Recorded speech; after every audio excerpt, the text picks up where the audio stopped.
over at Jay, calling the offense over there. And then was head coach at Madison, right? And Scout Hegan. Right. Yep. And then hit Husson for a year or two. Just a year, yeah. A year as a receivers coach. And then got back in the high school game, and now he's calling the O at Mount Blue. So, Coach, you can take it away, man. All you. Okay, I'm going to share my screen up here. Hopefully everybody will be able to see this. Yeah, we got you, Coach. Okay. Now, what am I missing here? Oh, I'm blocking it. Okay. So first thing, I'm just going to put this up here for a second. I just want to say thanks to Coach Hathaway, Maine Football Coaches Association, everybody that's been involved in this. You know, I've been working from home for a month now, and just taking a break every day, an hour, hour and a half, watch a couple of videos, you know, increase my own knowledge of the game, and just kind of get away from it and not have to think about everything that's going on has been great. So, you know, just looking at the schedule that Coach Hathaway put out, and this isn't all of them because this is just starting from April 6th. He's got like 51 speakers lined up, and I saw you, Coach, I saw you just a little while ago getting some more guys lined up. So looks like it's going to just keep going for a little while, and that's going to be great. So just want to thank you guys for doing that. Coach Hathaway kind of gave my coaching bio, so I don't have to go over that. It's not a big deal anyways, but between playing and coaching, I've, you know, been a part of this game for, I think I figured out about 41 out of 48 years. So, you know, football means a lot to me, and had a chance to do a lot of different coaching, a lot of different ways, a lot of different positions. And, you know, it's just always great to learn. So today I'm going to talk a little bit about coaching wide receivers. You know, we talked about it being more wide receiver fundamentals, and I will go over some fundamentals. I'll probably skim over some stuff pretty quick, but feel free to ask questions. Mike might have to help me as far as catching the questions, but I'll do the best I can. I'll answer anything. If anybody wants to see any drills or have me send them anything after, I'd be happy to do that too. So let's just get into this. First off, so traits to look for in a wide or slot receiver. You know, with spread offenses today, you could have 3 or 4 receivers out there. You might only have 2, depending on what set you're in. But I think the traits are pretty universal. And this is what I always look for. And this is really kind of the order that I look for too. I really want a quick thinker. I want guys that can think on the fly, that you know, you're not constantly having to remind them of what they're doing and all that sort of thing. I want guys that understand the game and their assignments. You got to have at least an average athlete out there. You know, he doesn't have to be the fastest or the most athletic, but he's got to have good body control. He's got to have great hand-eye coordination. You know, that's essential for a receiver. If the third one, aggressive. He's got to be aggressive. Receivers have to block, obviously. They have to attack press coverage. Sometimes they have to just get out into their routes really fast. So you want a receiver who's not afraid to do any of those things. And then tactical. So you're looking for the type of guy that understands what the possible outcomes of a play could be, and has a plan on how they're going to succeed, you know, depending on whatever happens. Lastly, unselfish. We want our receivers to be playmakers and want the ball, but they have to understand that they need to block. They need to fake. Sometimes they're just going to be a decoy for somebody else. So, you know, you want that guy that's going to be a team player above all else. Okay, so if you're going to start with wide receiver play, you're going to talk about stance and start. I chose this picture. I don't have a lot of film or cut-ups or even pictures of my own guys yet at Mount Blue, so I kind of did some stuff online. I want to thank any receiver guys out here. You know, you've heard of the sideline huddle, Coach Lieberman. I'm going to put out a big thank you to him. I borrowed a lot of his videos. I asked his permission, and he gave me permission, so just want to thank him for spreading that knowledge around. Okay, so stance and start. We always have our receivers have their inside foot up. We are a step counting team, or I'm a step counting coach for the most part. We'll talk about down the road here where sometimes you can't do that with press coverage and things like that. But to learn a route, to understand the position on the field that you're trying to get to, the grass that you're trying to find, we start off with steps. So we always start with the inside foot up. We want a nice balanced stance. I got a nice video on the next page that I'll show you, but we talk about chest over knee over toes. You're going to have about 75 to 80% of your weight on the front foot. I try not to throw out numbers because, you know, what's a number? I try to tell my guys the majority of your weight's on your front foot so that you don't have to take a false step. Hands up if press. If you have off coverage, you can have your hands down. I'm not a big stickler for that. Some of my guys do the hands on the knee thing. I don't really love that, but until I see them get jacked on a press, on some press coverage, or if they look like they're really not coming out of their stance fast, then I'll have them change that. So that's my stance on that. As long as they're balanced and I see them releasing really quickly, then the rest of it I feel pretty comfortable letting them kind of do their own thing and figure it out. Okay, so the start. I'm just gonna pop this video in a little bit. Coach Lieberman has some great videos. Here he's working with a young receiver, I think from Rutgers. Pause it for a second. Oop, changed the page on you, sorry about that. So I won't pause it. Okay, this is what we have our receivers do. First, in the summer usually, I'll have them kneel right down on the ground like that. You put your knee, your back knee lined up with your front heel, and then you just stand up and you should be in the ideal position. This way you don't have receivers stretching out too much or having their legs too bunched up. Just kind of gives them an opportunity to have the most comfortable stance. You see, all Coach Lieberman's guys, they have their arms hanging down. He doesn't even feel like you need to have them up for press. He feels like it's the first thing that they're going to do is they're going to come up anyways. So, that's it. Like I said, versus press coverage, versus off coverage, the receiver wants to eat the defensive back's cushion. So we want to fire off the ball as fast as we can. We want to step on his toes. Versus press coverage, we're gonna give them a couple of release techniques to use, and we're gonna give them a couple of hand fighting things to use, but we're not gonna overwhelm them with too many. I'd rather teach one or two and let them get good at it. Okay, here's a drill that we do. This isn't us doing it. We do the same drill, the shoot, stance, and start drill with hurdles. I usually do it with cones just because I don't have a lot of 6-inch hurdles on hand. We have one shoot now. One of my projects is going to be to build a couple more of these so we can do more.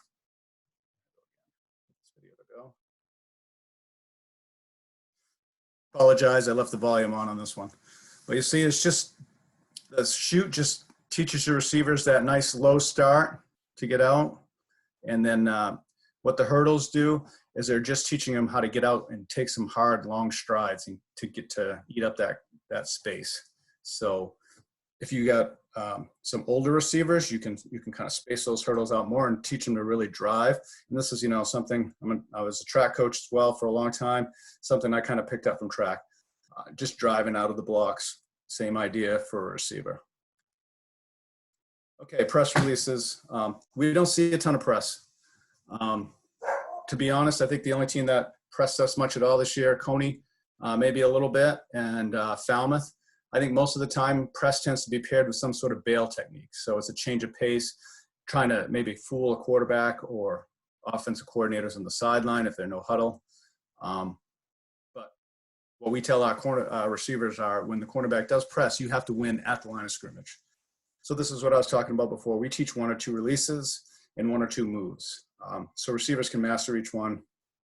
After a successful release, we want our receivers to stack the defensive back, which means they want to get back vertically and over the top of him. If you beat a press defender to the outside and then you just stay outside and you let him get on your hip, he's actually won because that's where he wants to be anyways. So what we want our receivers to do is beat the defender and then stack them. And then from there, you control where you're going to go and the defender is just guessing. So let's see. So after releasing and stacking, receiver can then initiate the proper break point at the proper depth. We're going to talk about break points a little bit here in a minute. Timing is a challenge and the receiver must have an internal clock. So this is what I was talking about before. If you learn routes in the summer based on steps or distance, if that's what you'd rather do, if you'd rather go by yards, that's fine.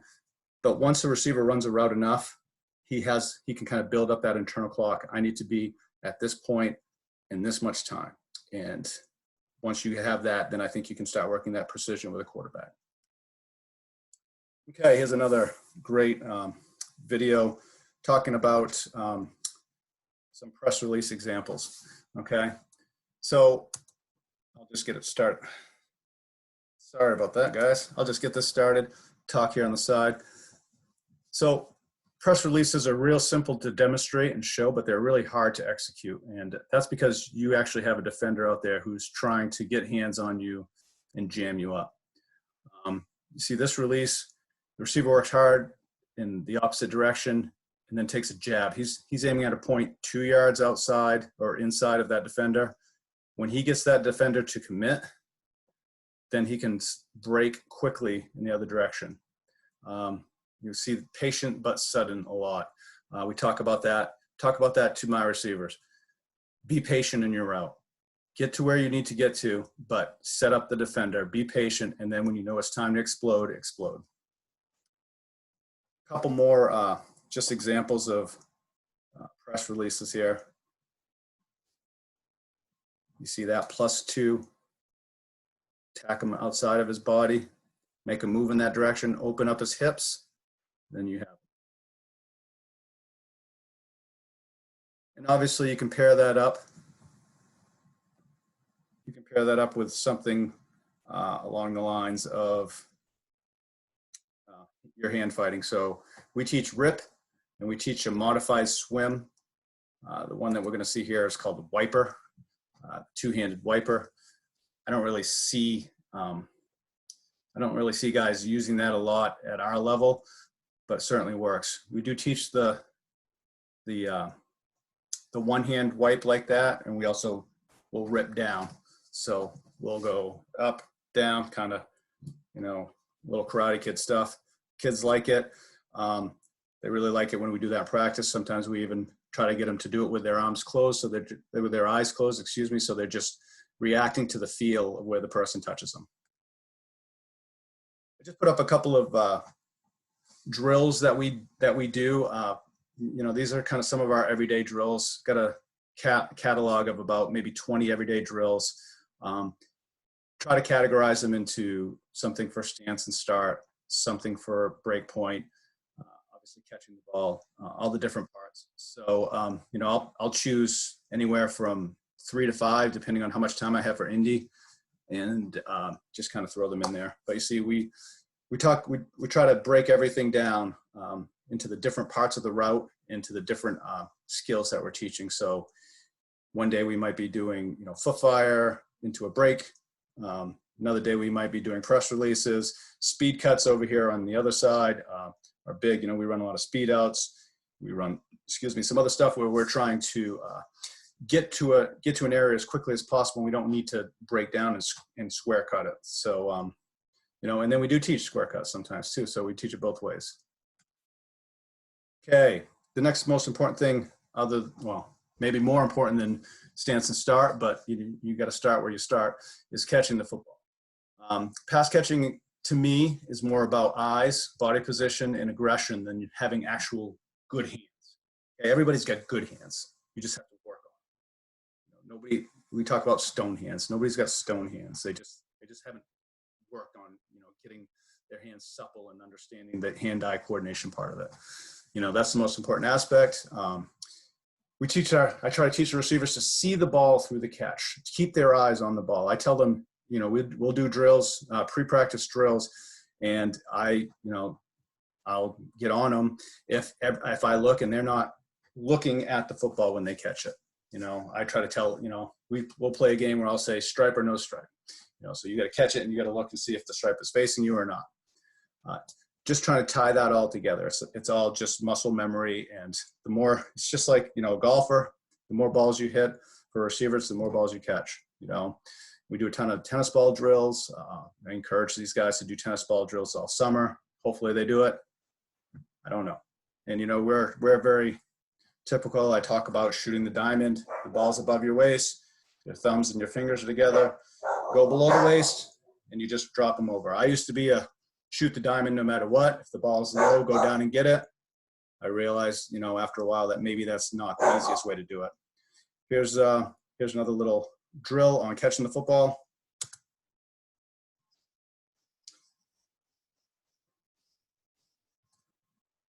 Sorry about the noise.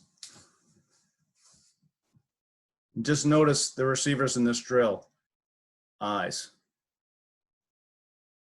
Eyes down low.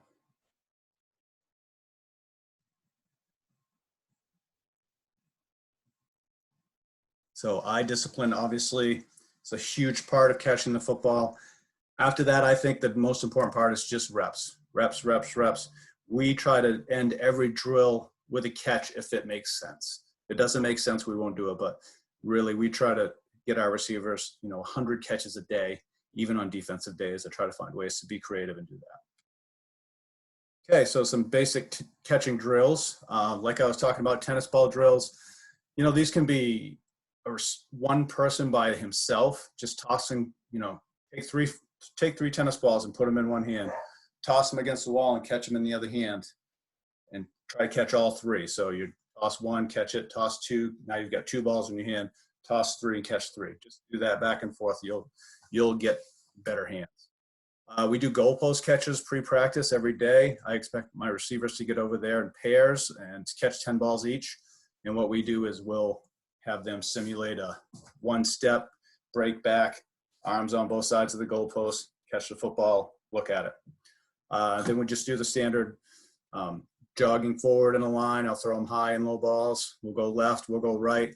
Sometimes we do this going through a ladder. So we'll do ladder drills and we'll have them doing a different, you know, in and out or icky shuffle or something like that. Then we'll have them running away from me. So right shoulder catches, left shoulder catches. The red ones are what we do before practice. These are all pre-practice drills. Try to get out there 15 to 20 minutes before practice, get my guys going, get all the equipment out. I'll have them doing tennis ball drills and goalpost catches while I'm setting up. And then I bring them to me, try to get them to do jog forward, jog left, jog right, all that stuff. If we have time, we get through as much as we can. If it's an offensive day, I've got a full indie, then we're going to go settle and noose. A lot of times we'll do this with the quarterbacks. If not, I'll throw. We'll go pat and go. Definitely always doing that with the quarterbacks. We have the running backs involved too. And then really something that I think is very important. Unfortunately, you know, not being able to be a two platoon team, I don't think we get a chance to do it enough, but 10, 15 minutes a day of routes on air is just huge. Just to work on that timing, just to have quarterbacks see and understand the whole field and receivers to understand how they match up, or, you know, how their routes blend together.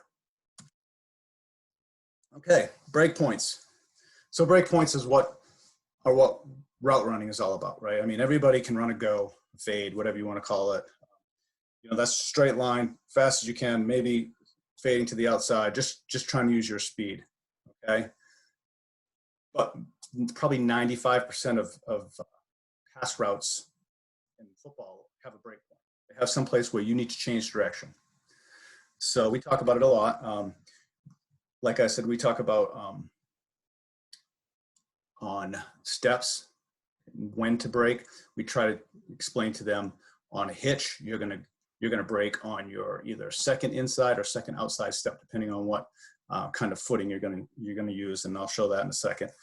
But you know, this is where body control comes in. Receivers really need to work on their routes more than anything. I think even more than catching, because you need to be able to be open to have the opportunity to catch the football. Okay, so here's some examples of break points. These are two examples that you might see on a hitch, okay? I've got a nice Drew Lieberman video first, and then I got something special that's a couple of my guys sent to me the other day. I did it again. All right, here we go. So two different ways to run a hitch route. First one here, you see the first one is the drop pop. You see the break, the initial break is on the inside leg, and it's basically a two-step break. So you're dropping on the inside leg. You're trying to slow yourself down, get control, and then you stick that outside foot in the ground, turn to the inside, and look for the football. I personally like the drop pop better. I try to teach this to my guys. We try to use it on hitches and on curls when we're just running a straight curl. Same idea, it's just a little bit longer. The drop pop can be a little bit tougher on a curl only because you're going a little faster by that point maybe. As Jerry Rice, he used the trigger step. So now you're gonna break on your second outside step. You're gonna slow down, then you're gonna take the inside step, and then you're gonna take a third step. So it's trigger 1, 2, then hard to the inside. So it's either drop pop, so it's drop on your inside, pop on your outside, turn hard inside, or it's trigger 1 inside, 2 outside, turn hard inside. Okay, and here's a couple of my guys. I told them I didn't have a lot of video, so they took it upon themselves to go to an abandoned warehouse. Well, not an abandoned warehouse, but a vacant or open warehouse and try to give me some video. They gave me permission to use this. I gave them hell for breaking quarantine. I apologize for continuing to do that. I'm gonna run that again. And you see it's a little slippery there, but he tried the drop pop. And I'll show his attempt at a trigger step here. So 1, 2, 3. Okay. I know that was probably pretty choppy for you guys, so I'm not going to keep showing them over and over again. But if you have any questions on those, I'd be happy to share them. Again, if anybody hasn't gone to the sideline hustle up there, check it out on YouTube. Coach Lieberman's just got tons of video. He's a great coach. He's a little salty, but he does a great job. Okay, some other examples here. So I gave you 2 ways to run a hitch. Now here's 2 ways to run an out or an in cut or something like that. You either go speed cut or square cut. So speed cut. So your third inside step. And you see he's breaking on his inside step, but he's not really planting hard. He's just rolling into it. You just kind of drop the hips, drop your shoulder, get your eye, snap your head and eyes around as fast as you can. Talking about punching that elbow back to help you turn, right? It's kind of how we talk about quarterbacks. When you throw that off elbow, should be tight to the body, but breaking the glass behind you. Same idea. Okay, that's speed cut. We'll watch the Mont Bleu Cougar attempted version of that. A little bit tough on the slippery floor there, but he was making an effort. Okay, so now here's a square break. This is when you got a little bit of room. You're really looking to set a defender up and a zone defender up by pushing him in one direction and sitting down and breaking real flat and hard. So you might see this on a dig route, on a square end. We don't run many square ends. We do run some digs. It's more like a hunt most of the time for us. My guy make an attempt to do that. Give him a little credit. Tough little guy right there. He's going to be a senior. Suffered a shoulder injury for us, but he was probably my hardest blocking receiver before he got hurt. And speaking of which, we'll go right into stock blocking here. I've got some video, some huddle video of us showing some blocking a little bit after. I'll share that at the end. So I will have some video. I think I'll be able to show that a little bit slower, so maybe it'll be easier to see. Bear with me while I read this. Stock blocking is one of the simplest and hardest skills to perform in football. I say simplest because as a receiver, you know who you're blocking. There's usually 1 or 2 choices. It's pretty easy. It's not like in the middle in the box when there's bodies everywhere. You have a target. It's also one of the hardest skills to perform because you're in space, and that guy across from you is not going to let you block him. He's going to be trying to fight through you, around you. He might be running away from you. Still your job to block him. So I say there's nothing tougher than blocking a man one-on-one in space for up to 5 to 6 seconds, because if you engage early, you got to stay there for a while on an outside run. Just like catching the football, the player's eyes must initiate the task by targeting the defender to block and maintaining eye contact. And don't look at his head. Look at his numbers. All right. I tell my receivers, watch the body. The body is not going to take you somewhere else. He might trick you with his eyes, but he can't trick you with his chest. And then it's about patience and sudden aggression. And finally, the hips and the feet must stay active to maintain the block. So again, got a little video here. Receiver up at the top, he closes a space, gets to what they call the contact zone. Then he's violent with his hands, pads are low. He pulls the defender in tight. So here's an important thing. I'm pretty sure I saw one of my former receivers on here earlier, Ryan DePompo. And if he's on here, I probably taught him how to stock block wrong, because I was probably telling him to lock those arms out here and just push. And if I did that, Coach DePompo, I'm sorry.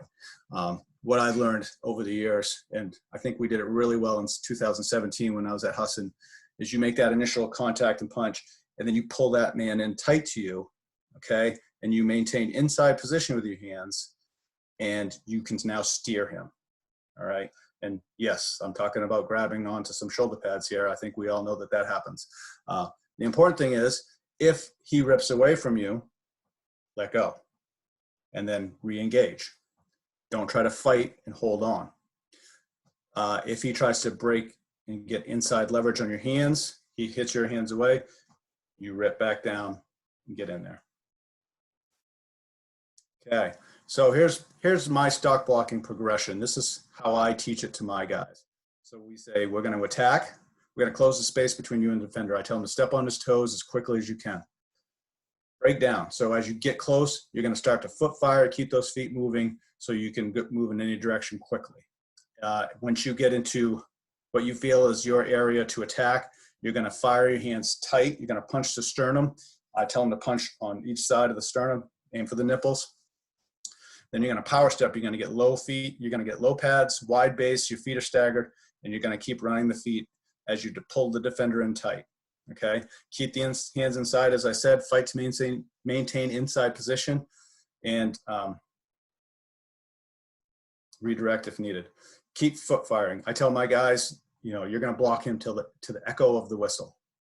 Okay. Sometimes you'll see it on film. Sometimes you'll see them as soon as the running back gets by them, they kind of pull up and look. Okay. So as I said, I'm going to have some blocking video in a minute. Now I want to talk about what I think is the most important part of playing receiver. I think it's the most important part of football. I understand the game that we all love is a physical game, but I look at it as a mental. It's probably, it's probably because I'm an English guy. I look at things a little bit differently than maybe somebody who's a math teacher or something like that. When I think about a football play, I don't think of numbers and angles. I think of it being, a design. I think of it being a book or a picture and how all the pieces fit together. So that's what I ask my receivers to do is get ready mentally for a game. And there are three main things that a receiver should do to prepare mentally, or should prepare for mentally. First one is pass coverage, and I'm going to talk about how we try to teach that. But they should know what to expect from the opponent. And then second part is the defensive players, the players that they're going to actually be competing against. So if I'm a wide receiver, I'm thinking about cornerbacks, I'm thinking about outside linebackers and safeties, their style, their strengths, their weaknesses, and if they have any tells, what the defensive player is going to do by how he aligns. And then the third part is the QB wide receiver timing, which I think comes from a lot of practice and a lot of understanding on both parts about what we're trying to accomplish in our passing game. So we're going to talk about reading the coverage triangle. Okay, so there are basic pre-snap alignments that help a receiver predict what kind of coverage he's going to see or he's going to be running a route into. If a receiver only looks at the alignment of the cornerback, he can get a rough idea of the coverage. For instance, if the cornerback's playing 5 to 8 yards deep outside, his eyes are in the backfield, then it's pretty safe for the receiver to think he's going to see cover 3 or maybe cover 4. If the cornerback is in press coverage, then it's going to be cover 2 or some form of man. But the receiver can also take into account the alignment of the nearest safety as well as the nearest linebacker. And if he does that, if he can develop a mental picture of that coverage triangle to his side, he can understand, he can have a better idea of what the coverage is going to be and where the open grass is going to be, because that's what we tell our guys every play: find grass. Excuse me. So cover 3 triangle. You see here, there's basically 5 defenders that these 4 receivers would be looking at. My outside guys, my Z and my X, I think, you know, it's most important for them to be able to see all of these guys, but really for the inside, the slot receivers as well. But we've got 2 cornerbacks here that are playing soft. They're playing 7 yards deep, yard outside. We've got 1 high safety sitting in the middle of the field, the middle of the offense. And we're looking at our outside backers are apexed out, but they're not all the way out. So this would, my initial guess would be that this is cover 3. The green circles or ovals on there are kind of the soft spots, if you will, in this defense, in this coverage, where you can expect an opening, some grass to come up at some point in the route. Now, these aren't all going to be there the whole time, okay? But this is what we talk about, and when we build in our patterns, we talk about progressions based on these kind of bubbles, okay? So if we were running, if we were going to run our shallow cross from our F receiver here, F would be running across the formation, the heels of the defense, and he'd be aiming towards this grass right here. Man opposite him, the Y is running our dig hunt route. So he's going to get to 10. He's going to break inside. He might sit here. He might continue on, depending on that free safety. He might sit right here in this grass. Outside, we're going to get some sort of a vertical release. Okay, they're probably not going to get open against cover 3, but they're going to pull those deep defenders deeper to open something else up. And then, of course, we'll have a swing, which would end up in this grass here. If you switch your defense, now we're looking at 2 corners that are up tight, close to the line of scrimmage. They're either head up or possibly just on the outside leg of the receiver. They're facing the receiver. They're not looking in, or maybe they are looking in. You've got 2 high safeties now that are sitting on the hashes. They could be +1 to the hash just outside or just inside the hash. But they're at, you know, at least 10 yards, probably more like 12 yards deep. And your outside backers are technically in the box here. They're a little bit tighter because, you know, they know that they don't have to get out as far. So this is cover 2. And you see the triangle that each side, the receivers on each side are reading.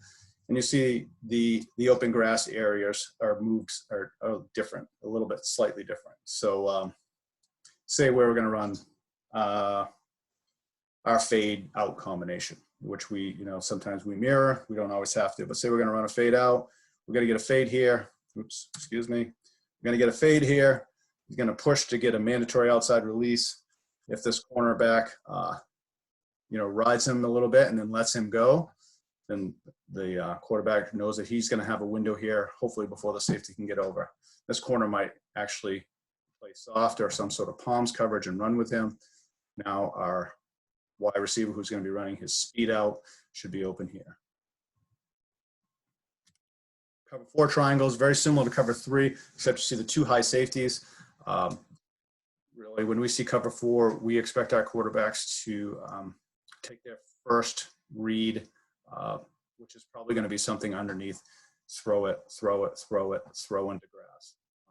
There's all kinds of grass available when a team is trying to play you with 4 deep. So we want to make sure we take advantage of that. And I don't really care if it's 3rd and 12 and a guy is wide open on a 6-yard sit or a hitch, throw the football to him, let him try to get the extra yards himself. 4th down isn't always necessarily punt for us.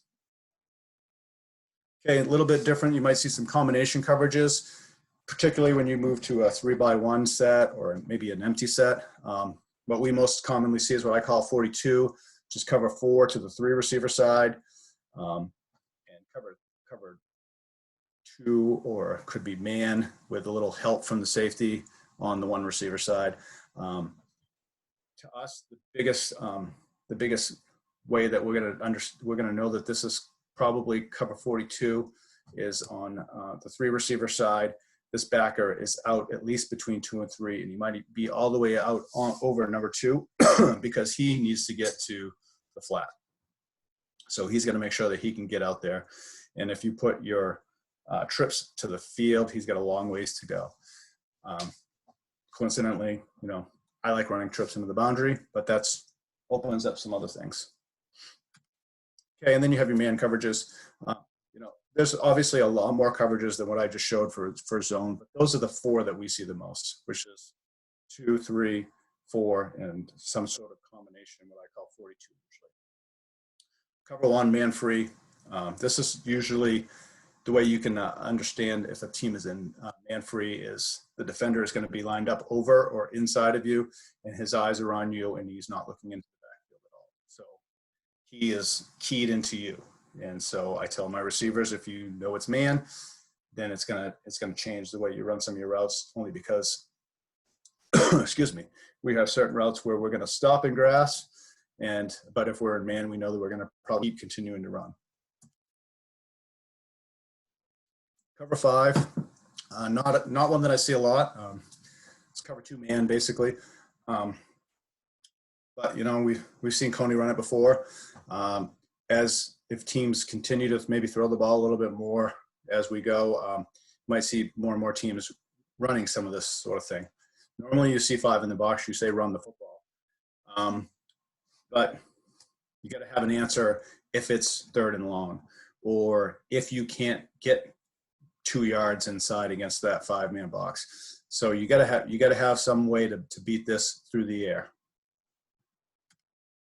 And then cover 0, man free, man with no free safety.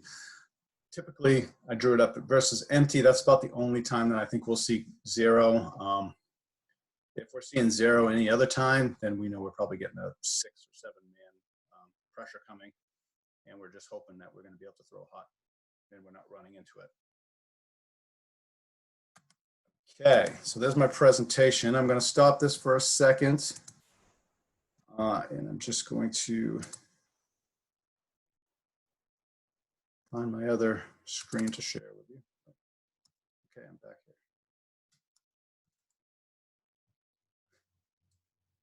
All right, there we go. I'm hoping that everybody can see that I've switched over to Huddle now. Yeah, we got you, Coach. Okay, thank you. Okay. So, just got a few clips. Going to highlight some receiver blocking here. These aren't all great. These aren't all perfect, but found something maybe hopefully good at least in some of these. So first one, I'm just going to let it run a little bit, and then I'll go in slow-mo a little bit here. Okay, so just showing the receiver that we're going to be looking at, targeting for his block. It's firing off the line. We're running outside zone here. Slot receiver attacks off the line of scrimmage. He breaks down. He's mirroring the defender. He's doing everything exactly how he should right now. Hands are firing tight at the nipples of the defender. From here, he should pull the defender close and drive his feet. Now remember, I said these aren't all perfect. Instead, he gets jacked up a little bit here, gets pushed back, but it still ends up at, he blocked his man long enough for a 7-yard gain. Okay, so we're actually going to be looking at the same guy on the other side, our slot or our Y receiver. He's not a tight end, as you can see, but he's our Y. Here we're blocking our quick screen to the outside. He should be a little bit flatter on this, but he does a pretty good job. He gets contact, and he's able to push his defender past, as you'll see here.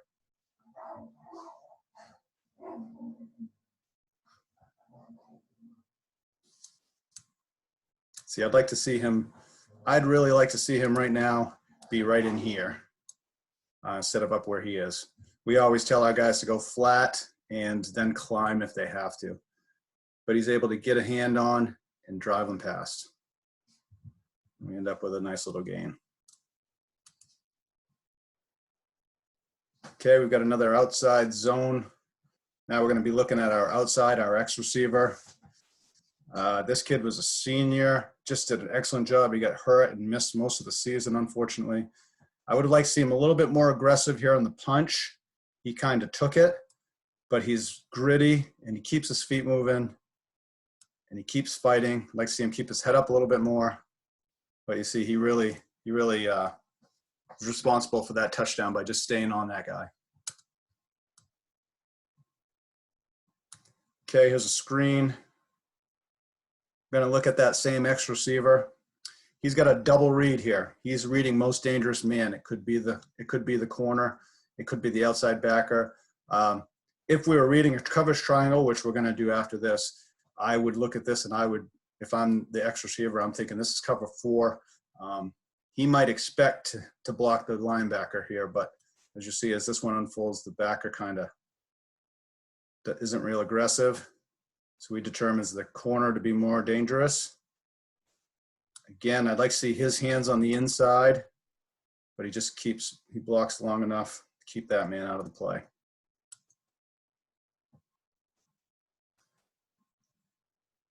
Okay, here's another outside zone to the left. This is one of our better plays, if you were wondering why we have so many outside zones.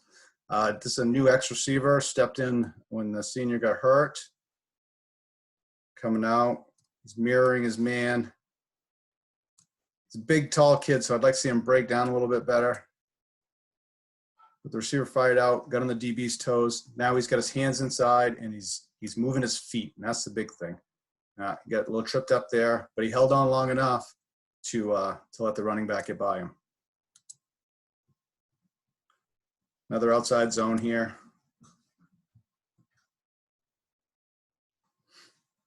See as we get started.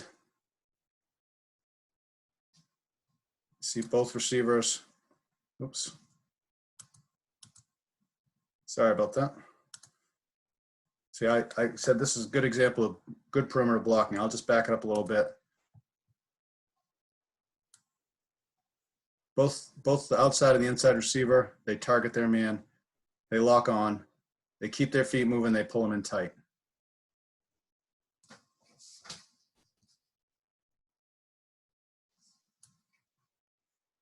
Now going to be looking at our receiver down here on the right, number 44.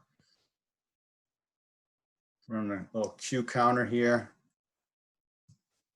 Stays on. I skipped my note, sorry.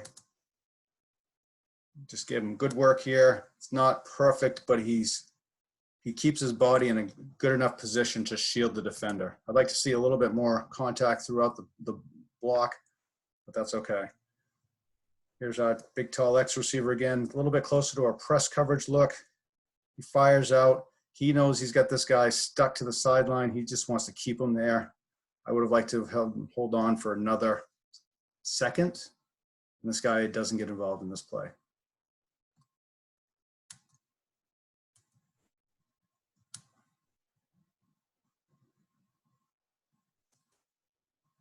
Okay, this is a toss play to the top of the screen. See two. Oh, okay, so I put this on because this is an example of a bad block, a bad blocked play by our receiver specifically. Watch the inside receiver. He's coming out. He gets told that he did not break down. Now you see the man that he's supposed to block is reading the toss, and he's working outside where we should have been on his outside shoulder. He's chasing. The only thing you can do right now is probably get called for clipping. Okay, good note from our running back. He did see a crease, but it certainly wasn't due to good blocking.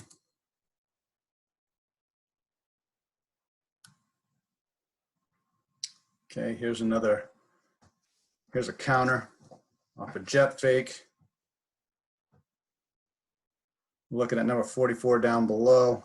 He's fighting, keeping his hands moving, keeping his feet moving. Would have, again, liked to see him hold on long enough, a little bit longer, but he held on long enough. And that is that. Okay, so those are my stock block clips. I've got a few clips just talking about triangle reads and open grass. Hopefully you guys are able to see these well enough. And then I'd be happy if anybody's got any questions. You know, after this, I'll be pretty much done. So, you know, Coach, if you want to open it up, or if guys want to turn their mics on and ask questions, I'd be happy to answer anything. Okay, so We are in a 3-by-1 formation. We're going to be running our version of Y corner here. Okay, and there are the coverage triangles. Okay, so on the top of the screen to our 3 receiver side, this looks like cover 4 to me. You know, if we were breaking the field in half, I would say this is some version of 4. We've got 2 deep defenders, and then we've got an outside backer who's in the flat. It could be cover 3 as well, because this could be a free safety. Notice I did include him in the triangle on the other side as well. So this could just be a real soft 3.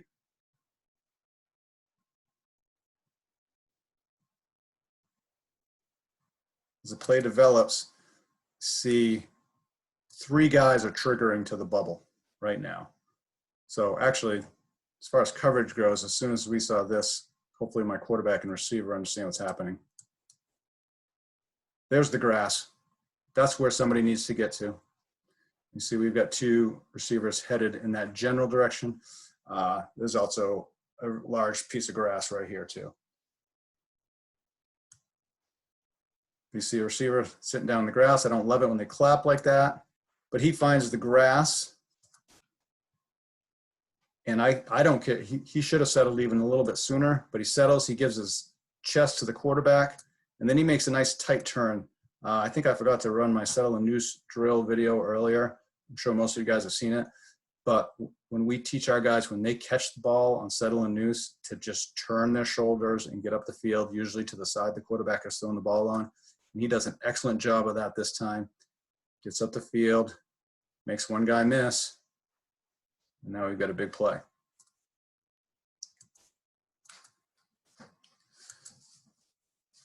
Okay, I'm just going to run this to the first note. Okay, so now looking at these coverage triangles, this is a little bit tough. Down below, we've got cornerback that's pressed and outside. The nearest safety is 10 yards or so deep, and it's about 3 yards inside the hash. The outside backer is apex to number 2. So to me, this looks like some sort of cover 2, maybe cover 4 if the corner just is going to bail. With that outside leverage like that, he's either trying to force him inside for cover 2 or he's going to bail. On the top of the screen, the cornerback is off and outside.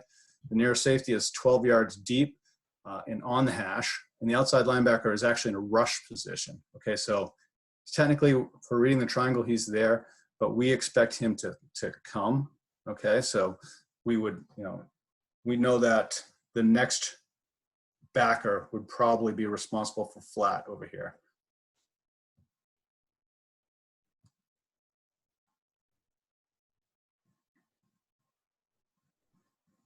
We've got a little slant and go and whip read combination on here. Outside linebacker rush is putting coverage of the flats on the inside backer like I mentioned. You see that inside linebacker is slow to trigger, so there's open grass to the outside.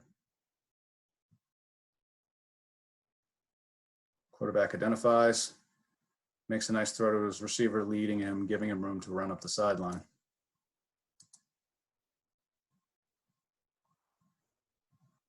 I'm just going to move this one along because it's a long one. Should have cut this off before. I apologize. All right, so we're stacked here. See, our receivers are in our stacked position.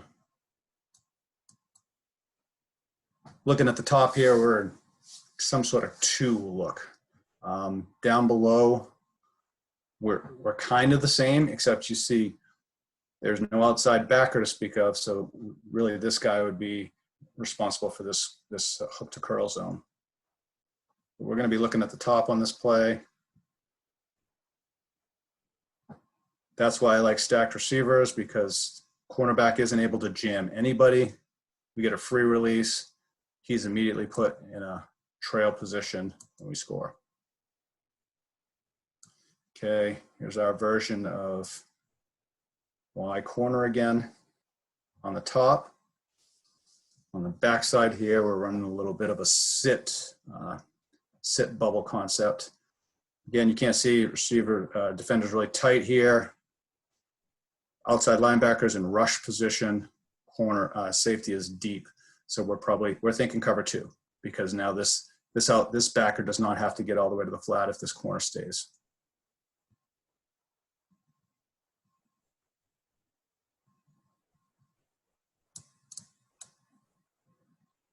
Okay, so we ran a wrong route here. Again, this is grass. My goal is to train my receivers to always find grass and then sit in it. Show your numbers. Quarterback's moving a little bit. He kind of gets lit up a little bit, but he makes a great catch.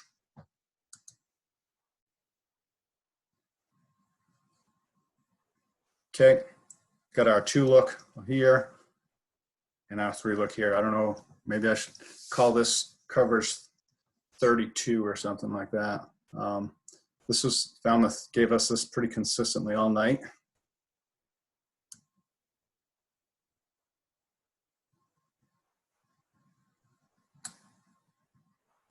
Right slot receiver runs under Sam, over Mike, and finds grass. Okay, so this is our middle curl concept. So you're going to see, you should see 3 curl routes from our 2 outside receivers, and our slot on the top is going to be looking to get right in here and find grass and sit. We're going to get a wheel down here, and we should get a check release on the top from our back. Quarterback is reading this middle curl to outside curl to check down. There's certain rules that we have for when to look for the wheel.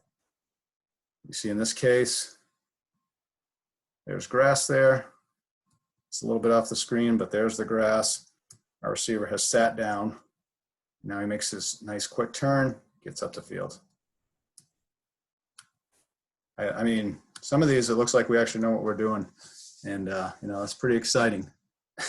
After, you know, being out of school for as short a time that we were there, to see this stuff start to get picked up, we're excited for the future. Okay.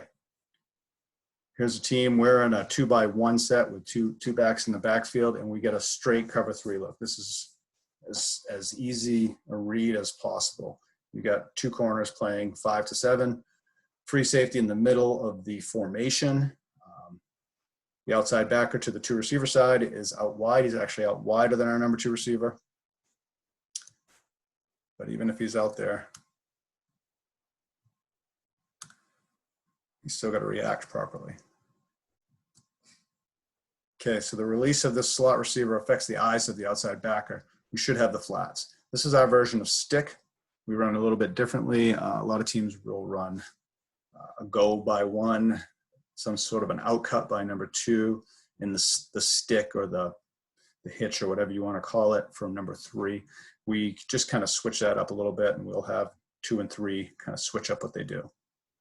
So in this case, number 1 is going deep. He's going to take that cornerback out of there. Number 2 is running the stick, what we call our stick route, which is really the sit route, same as Y corner or snag.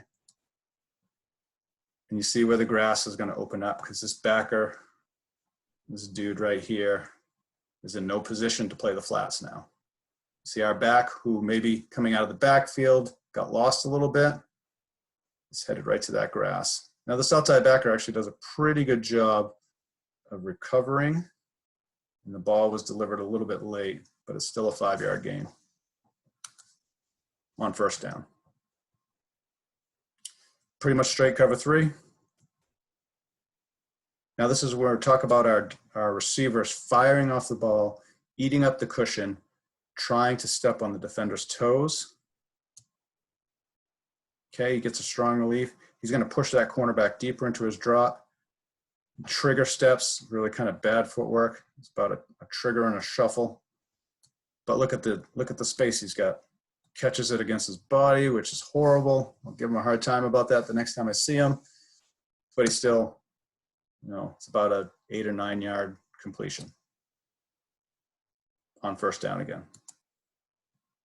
All right. Here we're running a smash route. We run it a little bit differently than most folks, but the inside receiver is running his corner route. Okay, he's actually open. But if you see underneath, our outside receiver is running the opposite of a whip. He's running a speed out, and he's gonna work his way back inside.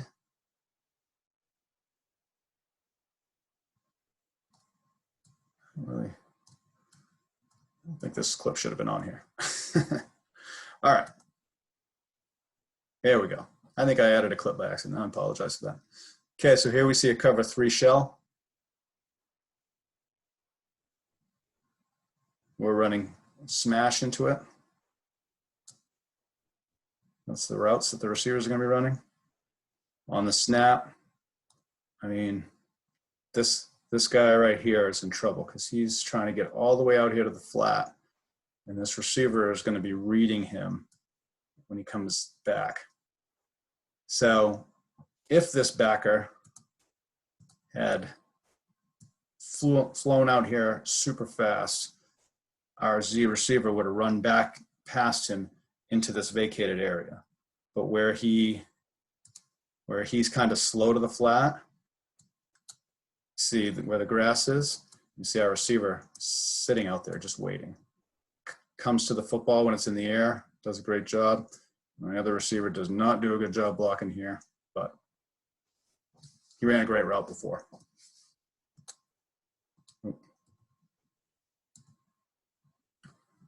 Okay, both cornerbacks are off and turned in. Outside linebackers are in the box, but with flat responsibilities. This is Edward Little. This is a little bit of a kind of tough defense to decipher. It took our guys a little while to figure out just what they were playing. 2 high safeties near the hashes, so we're really thinking this is cover 4. As we start to run it, and this is that middle curl play again.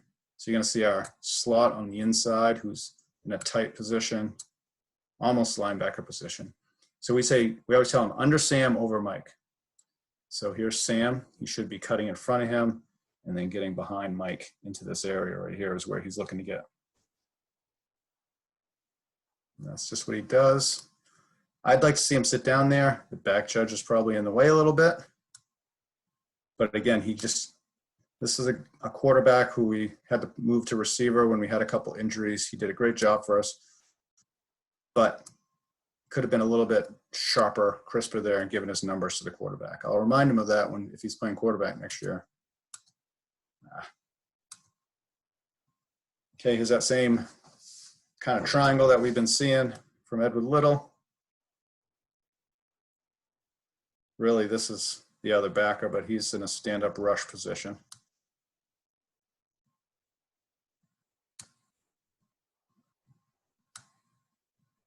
Got a corner playing real soft, eyes in the backfield.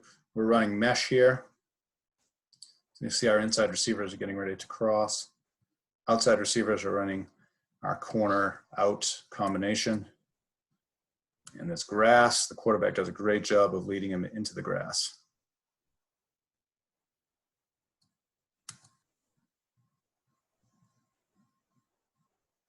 Okay. Z receiver has a cornerback playing inside leverage with no help over the top. He's running a fade route. Watch his release and how it gives him a ton of space to work. And he knew this, and he's pretty excited at this point, I think. We're running our fade out combination. He just knows that he can beat this guy. You see where he's set up? He's set up on the hash, so he's got all the way to the bottom of the numbers to work. We really tell our guys on vertical routes, we don't want to get them to get any closer to the sideline than the bottom of the numbers. That gives the quarterback someplace to throw the football. He's got plenty of room here. And the big question is just if he catches it before he gets out of bounds. He did. Just a couple more here, guys. All right, so here you see a real soft cover 4 look. And we've got our hitch seam combination on. So as you might imagine, when I start this next,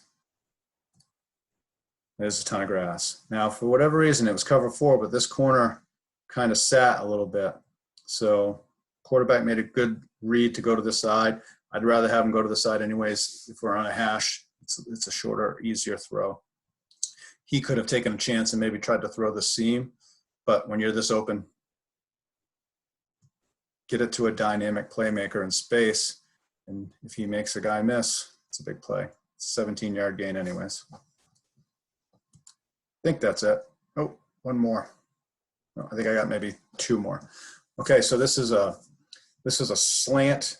Well, it's supposed to be slant bubble combination. We do not get it on both sides, but as you can see, they're in a cover force shell, and really the intermediate area all the way from sideline to sideline is wide open against them here. Got a receiver running a slant right into that area, does a good job catching the football, and then running to daylight. Okay, last one. We're running our Y corner again. So we're going to get a sit route here. We're going to get a corner over the top, and we should have the back swinging to the same side. So we're kind of forming our own triangle to attack the coverage triangle. We don't have the coverage triangle drawn up. But if I did, I would guess that this is cover 3.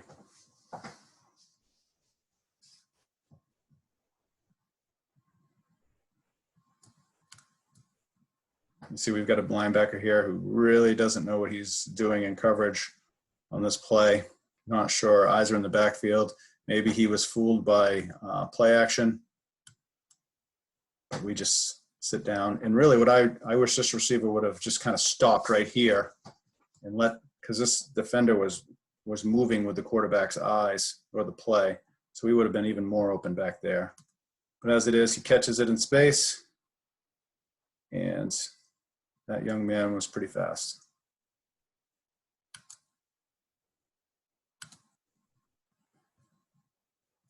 All right. Well, that's what I got. I don't know if anybody has any questions for me. Yeah, if you guys want to jump on, if anybody has questions, that'd be awesome. That was great, Coach. Thank you. I like that little whip route on the smash concept. Yeah, we ran it traditional hitch smash, hitch corner for a long time. I felt like it was too easy for the cornerback to get underneath the corner route. He could play both kind of. Right. So we decided if we break on an out, he's going to have to decide what he's going to do. And then we made it, I call it a fin. I know other people call it like a square and a fin. I call that a fin because it's out and then back in. And it gives that receiver a chance to just kind of come back inside, seeing the whole field, and he can find that open grass. I think that might be a good outside route on slot fade too. I don't know if BL's in here, but I know we usually teach it as that little, we kind of teach a hitch to a delayed slant, but that little whip route might be a good one, especially for us. We run a lot of out corner anyway. It's one of our play action concepts. So. Yeah, definitely. It's been good to us. The other one I really like is when we run, we call it sluggo. So you got the slant and go from the outside guys, and the inside guys are running that whip. So then they're kind of working back outside into that area that the outside receiver vacated. Right, trailing it. Yep. We run that on a bunch of time. We call it trail. Oh, yeah. Yep. Cool.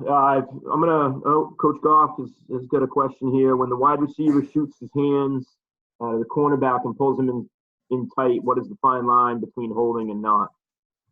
The fine line is if you get called, right? Exactly. Whether or not they get you. You should be holding every time.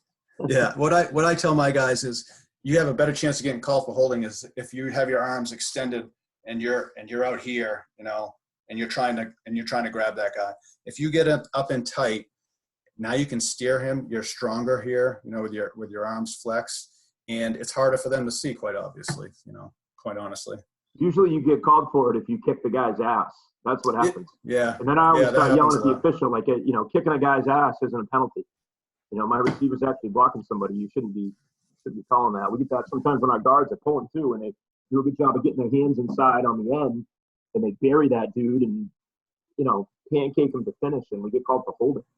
Yeah, we get, we had some we had some on outside zone. Guys got a perfect long stick, long arm on a guy, just running them down the field with one arm, and they call hold. Yeah. It's like, how's he holding with one arm? Right. Coach, you were killing me when you were saying one more, two more. I'm like, he's definitely an offense guy. This is like the end of Team O right here. I know. I couldn't. Bonnie's always on me about, one more. If we're on defense, we don't get one more. Well, I still haven't convinced Coach Franzose that I'm still supposed to have an offensive team session during defensive day. So we're working on that. But that last 20 minutes, you can call it conditioning if you want, but just let us run plays. Right.